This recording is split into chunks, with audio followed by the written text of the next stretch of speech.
Ashley Pickle alongside Matt Stepp in the last and final day of the 2020 Texas high school football season. Just rounded out the 6A Division II title game with a 51-14 win. Katy absolutely dominates to grab their 9th state championship. Yeah, this was a stem-to-stern domination from the Katy Tigers.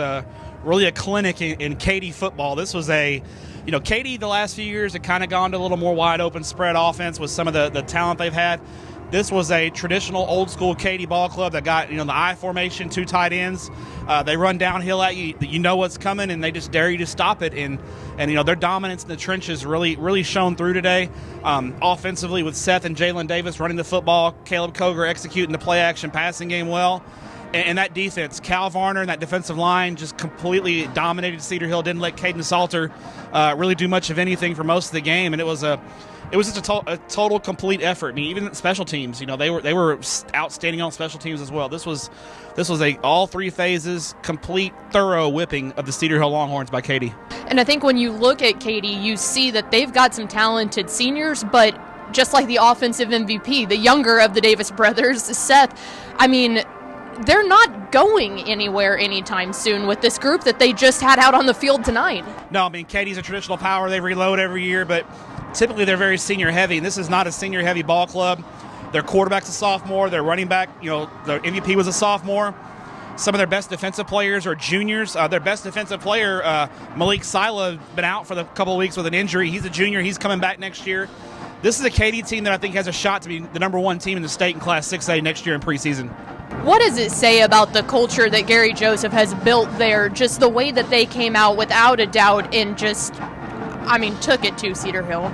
Katy's one of those teams where you got to go out and beat them. They're not going to beat themselves. They're not going to make mistakes.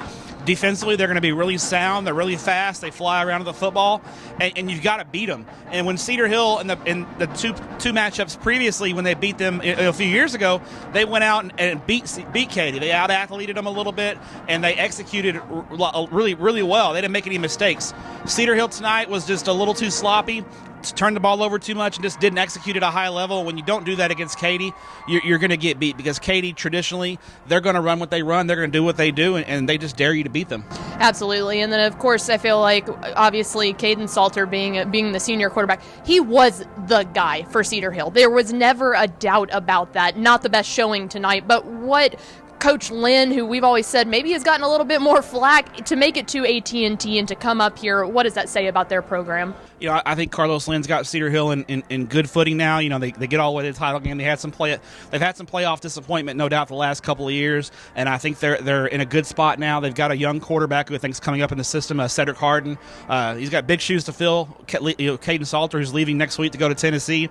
But, Cedar Hill's always going to have talent. They're always going to have dudes that can play.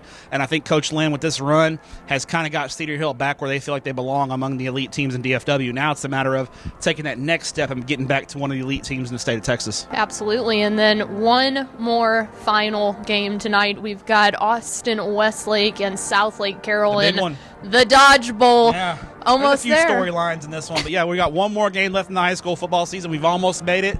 We got a few hours to kill, and then we're gonna hopefully watch a great game, because these 3 games have not been the best games competitive-wise. So we're hoping for a competitive game to close the year out. We are definitely hoping for a closer score. But regardless, whatever the score is, we will have full coverage on TexasFootball.com.